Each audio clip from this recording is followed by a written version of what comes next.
Thank you so much for the introduction to synoptic sampling because it makes my introduction a lot easier.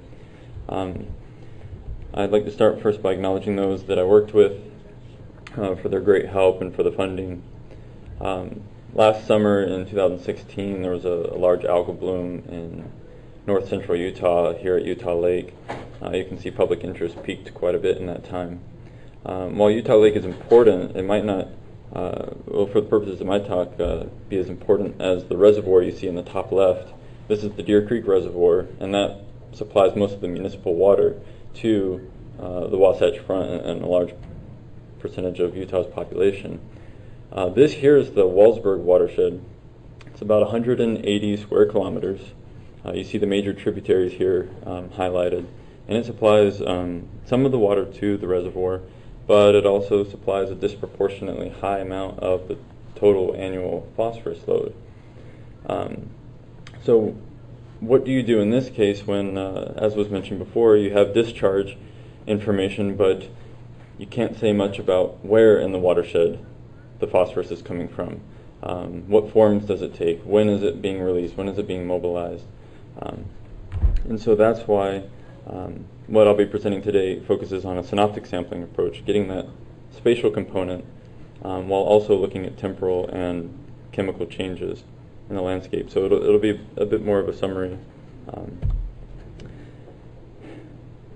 yes, again, these are the questions I was trying to answer.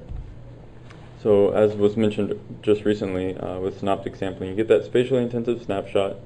But one thing I noticed reading different examples of it being used is it's not often repeated temporally, and it's not often used to look at multiple forms of a constituent, usually just a total or maybe usually just a dissolved form. For instance, it's used a lot in mine drainage in the western United States to monitor for heavy metals. But could the same be applied to phosphorus? And so in addition to like a traditional synoptic sampling approach where you go at one time during base flow conditions, what happens if you repeat it during higher flow periods of snowmelt? Or what happens if you repeat it at peak flow periods in the early spring? And what happens if you look at multiple forms of phosphorus? So in deciding when to sample, we first looked at 30 years of discharge data, and we chose 3 periods, the first of which is what I'll call rise in this presentation, and it occurs in about February or March. And this is characterized by low elevation snowmelt. The soils are saturated in the lower agricultural parts of the watershed. There's a greater potential for surface runoff, and there is some livestock grazing there. The next period we wanted to sample in was during the peak flow period of approximately May. Now, of course, there could be some climatic variation from year to year, but just going off of historical data, we chose to sample the 1st of May. This is characterized historically by higher flows, and you also see a lot of diversions being put into effect, changes in land use. And then the last period in which we sampled was during the traditional base flow conditions of late summer. In Utah, at least, in the western United States, there's very minimal rain, if any. Water levels drop considerably. Concentrations could go up with a lower dilution. And so these are the sites, and as was mentioned earlier, there's a density, and so we're trying to cover a large area, right? And balance how many sites can we get to, in a short amount of time. So we repeated our sampling in the rise, peak, and base flow periods of 2015 and 2016 to try to average it together and account for climatic variation. The samples were brought back the same day and analyzed colorimetrically and on the ICP for these 3 fractions. But then with these 3, we could estimate 2 other fractions being particulate phosphorus as well as dissolved organic phosphorus, which we're assuming to be the generally less reactive portion of dissolved. So with that, I'll try to walk you through just kind of a summary of our results. So one way to look at this is spatially, right? We've got, this is the base flow conditions, and we can see areas in which load increased in part due to increases perhaps of flow, but also due to increases in concentration. We see even in the upper watershed, coming out of the forested areas, we see some potentially high loads.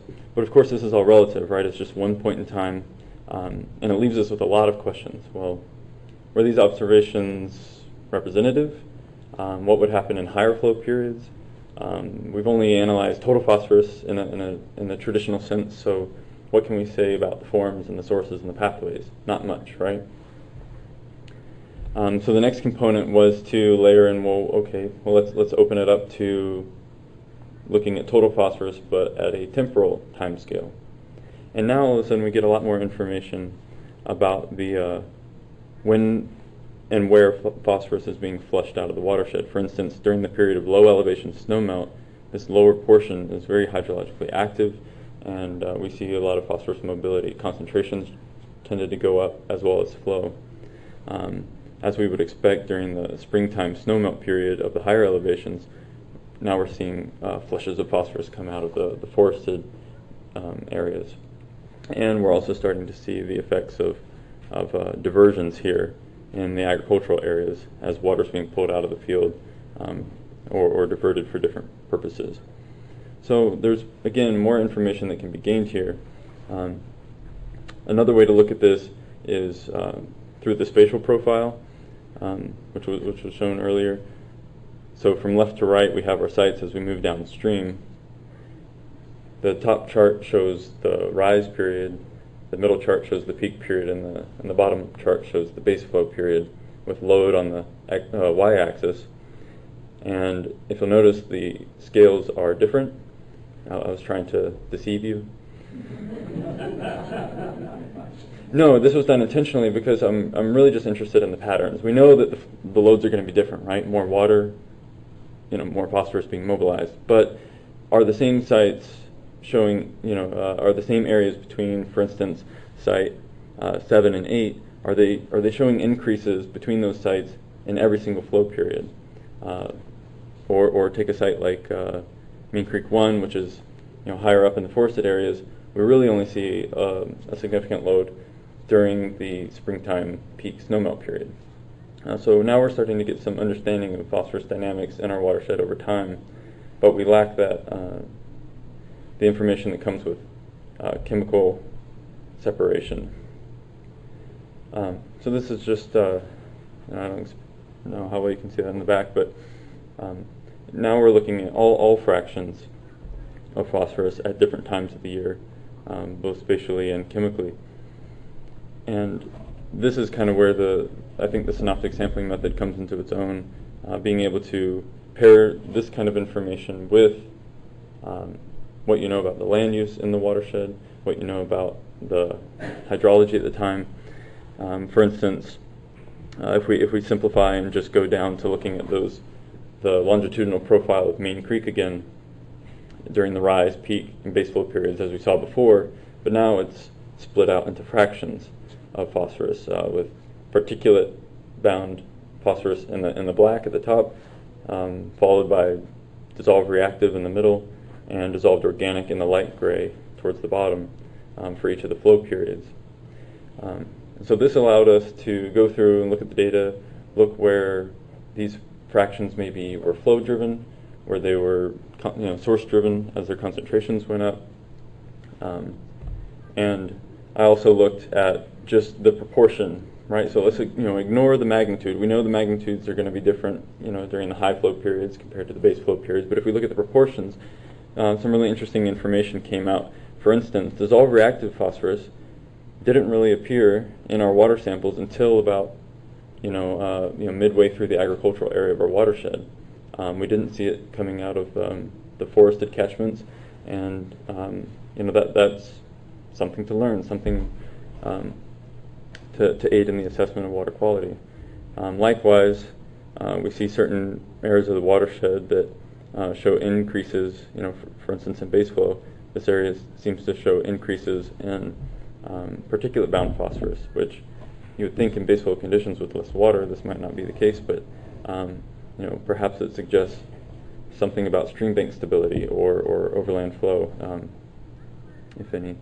So one of the interesting observations, again, was about this dissolved reactive phosphorus really only appearing towards midway through the agricultural area. And so we looked a little bit more at this tributary to Main Creek called Spring Creek. And if we do the same kind of assessment, what's interesting to know is that the load is pretty constant year-round, and this is because this tributary is entirely groundwater driven. And which simplifies things a bit. We don't have to worry about so much overland flow and runoff as much because it's groundwater driven. And we also notice, looking here at these proportions, that the water coming out of the ground is mostly dissolved reactive phosphorus, and the concentrations turn out to be right around the TMDL limit that Utah has set for dissolved phosphorus. So wouldn't that be useful information to know for planners, that the background levels of phosphorus are, to what degree are they present, to what forms do they take? And I don't expect you to read this, it's just demonstrating again, these are some of the conclusions we felt like we could make from our assessment. This is more specific to our watershed, but in the broad sense, as we added a temporal component and as we added that chemical component, our ability to make conclusions and to assess the spatial and temporal dynamics of our watershed really increased. I think looking forward, what this sets us up to do is, when you have a watershed that you're not really sure where phosphorus sources are and what forms they take, this kind of approach can narrow it down considerably. There are certain parts of our watershed that we were more interested in, and perhaps this suggests that future assessments could be much more targeted. We don't have to worry about the whole watershed. We could just look at the areas that consistently showed increases in phosphorus. Maybe do some higher resolution, DEM modeling to look at hydrology or to work more with stream bank assessment to see if there are any destabilized stream banks that could receive attention. But that's basically what I wanted to present to you. So thank you.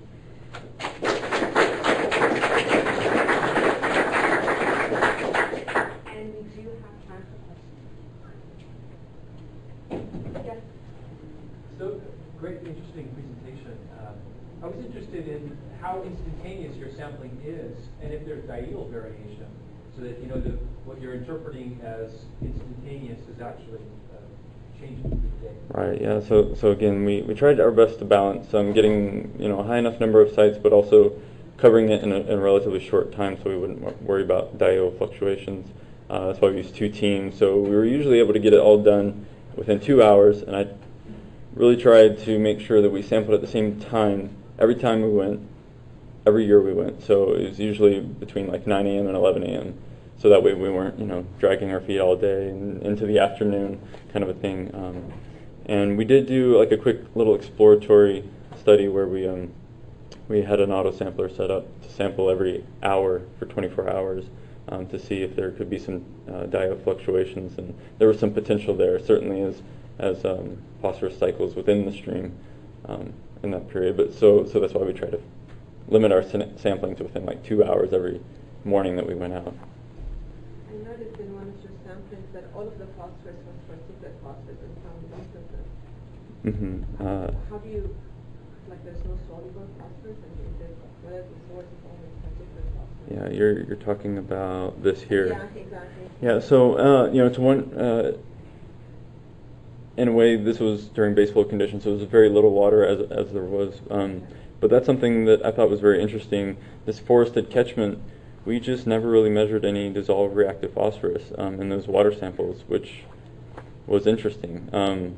There was a big flush of dissolved organic in during the snowmelt period, which might suggest certain things about snow interactions with organic phosphorus in the surface and near surface soils. But to only measure or to not really detect dissolved phosphorus, it was mostly, I guess, below detection limit. So there's that caveat too, that these fractions might represent fractions that are below detection limit, so they kind of get left out.